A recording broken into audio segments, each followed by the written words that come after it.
have been waiting for this man for a long time. Sin Cara, the international sensation, the Mexican high flyer. Sin Cara gets a mixed response from fans. Some really liked him, while others couldn't get behind him due to his constant botches in the ring. Regardless of how you feel about him, back when he debuted in 2011, Sin Cara was hot. While not reaching main event levels, WWE had high hopes for the masked luchador. He was seen regularly on TV and won almost all of his matches. The company wanted to elevate him even further and wanted to do this by creating a storyline where someone was trying to steal Sin Cara's identity. It's been 10 years since fans witnessed this rivalry, so let's revisit it and see how it holds up. And there's no better place to start than the beginning. For the first time in his WWE career, Sin Cara will participate in a Money in the Bank ladder match. In his second pay-per-view appearance, Sin Cara was one of 8 participants in the SmackDown Money in the Bank ladder match. At this point, Sin Cara had wrestled in 16 matches and only lost one of them, so he had a lot of momentum. During the Money in the Bank match, Sin Cara looked pretty impressive.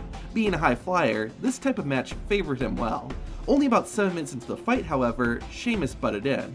The Celtic Warrior powerbombed the luchador through a ladder, and while it looked awesome, it forced Sin Cara to be taken out of the match. In the storyline, this incident caused Sin Cara to be injured and he needed time to recover. In real life, however, Sin Cara had violated WWE's wellness policy, and the punishment for that was a 30-day suspension. Despite this, it only took 26 days before fans saw Sin Cara again. The masked one returned on the August 12th episode of SmackDown. In his first match since Money in the Bank, Sin Cara faced off against Tyson Kidd. The luchador looked better than ever and got the win in his return. The next week, Sin Cara was given a huge opportunity when he was chosen to be one of 20 participants in a battle royal to determine the #1 contender for the World Heavyweight Championship. The faceless one actually did pretty well, as he made several eliminations and lasted till the very end, until being thrown out by the winner, Mark Henry. While he didn't win, Sin Cara was on a roll and was becoming a fan favorite. With the positive momentum, fans were starting to really get behind the faceless one. Unbeknownst to everyone, however, something was wrong, and this ignorance was about to get someone hurt.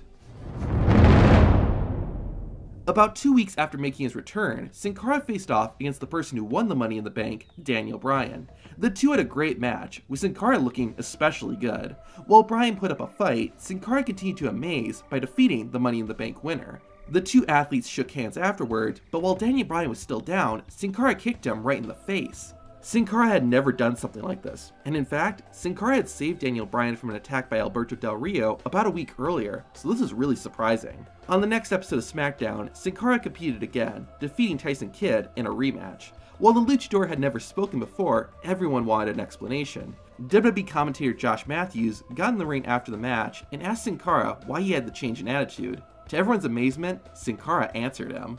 Ever since I started here in the WWE, until back, now that I'm here, nobody's gonna stop me. This style and this aggression, it's me, the real Sin Cara. After confirming his intentions, Sin Cara is confronted by Daniel Bryan. Bryan challenged the faceless one to a rematch. This was Sin Cara's response. Oh! Well, there's that aggression again. Dang, Sin Cara was a savage. Also, I apologize, but I had to do this. A rematch next week, and you can be as aggressive as you want.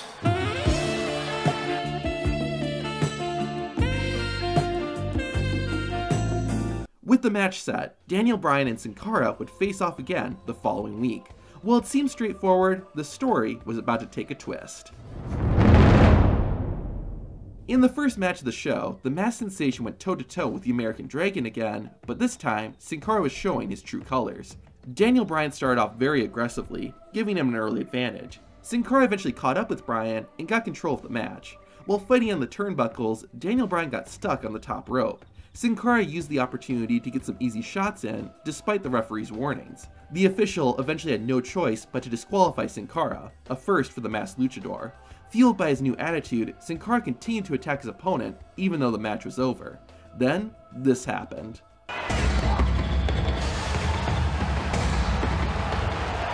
The fans and even the commentators were speechless by what they saw as the two Sin Caras circled each other. The second Sin Cara seemed ready to battle, but the other opted to leave the ring. While there were many questions, one thing was clear: there was an imposter among us. A few days later on Raw, Sin Cara was set to compete against the Intercontinental Champion, Cody Rhodes. Before the bell could be rung, Sin Cara's music started playing again, and out came a second Sin Cara. The masked men stared at each other, trying to prove to the crowd they were the real Sin Cara. The second Sin Cara lashed out with a kick, and a fight started. The first Sin Cara managed to get the upper hand, and even took some time to show off. Things continued to escalate on SmackDown that same week. Sin Cara, one of them at least, wrestled Daniel Bryan in a third match. The match was going fine until the faceless one went to the top rope. While the referee wasn't looking, a second Sin Cara ran in and shoved Sin Cara off the top turnbuckle. The second Sin Cara then performed a senton and stole the victory. More fuel was added to the fire on the following episode of Raw. Sin Cara was one of 10 men who entered a battle royal for the Intercontinental Championship. Only about 30 seconds after the match started, a second Sin Cara pulled the first Sin Cara out of the ring and took his spot. The new Sin Cara didn't last long and was quickly thrown over the top rope. Despite only one of them actually being eliminated, both Sin Caras were told they had to leave. After multiple incidents like this, and not knowing who the real Sin Cara was, the imposter would soon make himself known. One of the two Sin Caras wrestled a match against Heath Slater. The luchador defeated the one-man band in 43 seconds without any signs of a second Sin Cara. However, that only lasted until after the match. While Sin Cara celebrated the victory, the second Sin Cara appeared on the screen. He took off his mask, revealing a dark version underneath and proving he was the imposter. The faker revealed that he was getting revenge on the original Sin Cara for what the original had done to him in Mexico. Prior to joining WWE, the original Sin Cara, or Sin Cara Azul, competed under the name Mystico. However, the imposter Sin Cara, or Sin Cara Negro, had also been wrestling as Mystico. It's uncertain who was using the name first, but the legal rights to the name Mystico were owned by CMLL, a wrestling company in Mexico. Since Sin Cara Azul was part of CMLL, Azul was given permission to wrestle as Mystico, and Sin Cara Negro was forced to change his identity. Sin Cara Negro held a grudge against Azul for that, and followed him to WWE. When the original Sin Cara got injured at Money in the Bank, Negro secretly took the Sin Cara identity and started wrestling without anyone noticing. After revealing this, Sin Cara Negro and Sin Cara Azul finally got to go one-on-one at Hell in a Cell. At the pay-per-view, both men threw everything they had at each other. They were not only trying to win, but proved that they were the true Sin Cara. Azul managed to get the pinfall and have his hand raised. Even though he had won, the battle wasn't over. Less than a week later on SmackDown, Sin Cara Azul faced off against the WWE Champion, Alberto Del Rio. Sin Cara didn't win the match, but that wasn't the worst part. While recovering from the defeat, Sin Cara Negro came out and attacked the original.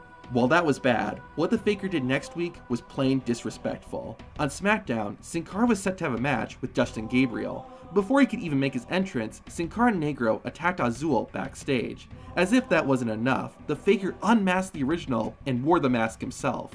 Negro then went to the ring and wrestled and defeated Justin Gabriel. With Sin Cara Negro refusing to give up, there was only one way this was going to end. One of these men had to unmask themselves in the ring. The entire storyline all comes together. In the country where this rivalry started, Mexico, Sin Cara Azul and Sin Cara Negro were finally going to prove once and for all who really was Sin Cara. In front of the fans in Mexico City, the two Sin Caras came face to face one more time in a mask vs mask match. The crowd was firmly behind Azul, but that didn't deter Negro.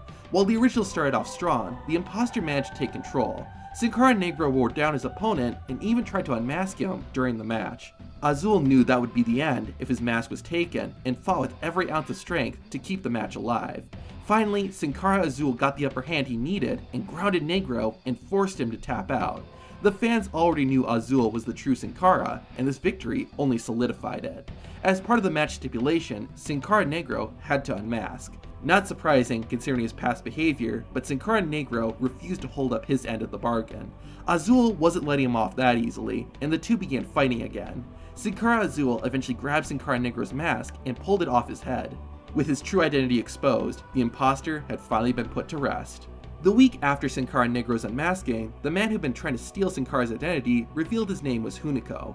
Even though he was no longer Sin Cara, Hunico still wanted revenge. He attacked Sin Cara a few weeks after losing the mask vs mask match, and they were on opposite teams at Survivor Series. Unfortunately, during that match, Sin Cara would be injured and needed time to heal, forcing the rivalry to come to an abrupt end. While the two would wrestle each other once Sin Cara returned, it didn't become a full storyline like they had prior to the injury. Here's what's really interesting though. Around August 2013, Sin Cara would be released from WWE. While you'd think that would be the end of him, Sin Cara returned later that year, only it was Sin Cara Negro, or Hunico, behind the mask. This wasn't part of a storyline or anything. WWE wanted to keep the Sin Cara character going, and since the man who had been playing him left, why not have someone who had already wrestled as Sin Cara play the role? Hunico continued to be Sin Cara for the rest of his WWE career.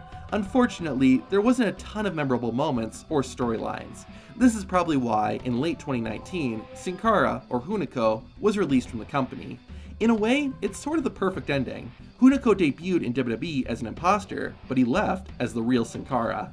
Going back to the Sin Cara Negro vs Sin Cara Azul storyline, I really liked it. I remember watching this back in 2011, and it kept me interested, wondering what was going to happen next, which, unfortunately, is uncommon in WWE. I thought it was great that they incorporated Negro and Azul's past as Mystico into the storyline too. It gave Negro a reason why he wanted to steal Sin Cara's identity, which is also uncommon in WWE. Having the mask vs. mask match in Mexico was a perfect location, not only because of the history of Lucha Libre in the country, but also because, as I mentioned, this is where their feud got started. Was there room for improvement? I think so. Did both Sin Caras sometimes mess up moves during their matches? Yes, but this is still, in my opinion, a great WWE rivalry. Funny enough, Sin Cara wasn't the first person to fight himself. Watch the video on screen to relive the Imposter Kane storyline and find out why the date, May 19th, is so important.